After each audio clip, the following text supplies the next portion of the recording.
Hi guys, Joe here from Lawn Solutions Australia. Today I'm going to discuss with you the importance of the 1/3 rule for when it comes to mowing your lawn.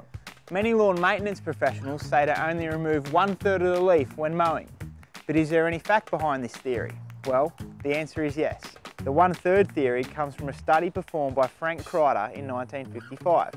In summary, Crider concluded that 1/3 was the ideal amount of leaf to cut from grass without causing a stoppage to root growth. By removing only 1/3 of the leaf each mowing event, you are minimising the amount of photosynthesising material being removed from the plant, allowing the plant to maintain reasonable growth by minimising this stress.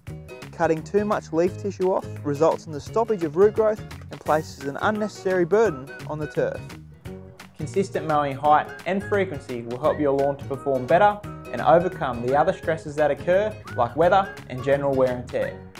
For more lawn care tips, subscribe to our YouTube channel or check out the lawn care section on our website. Thanks for tuning in to Lawn Solutions Australia, and I hope to catch you next time.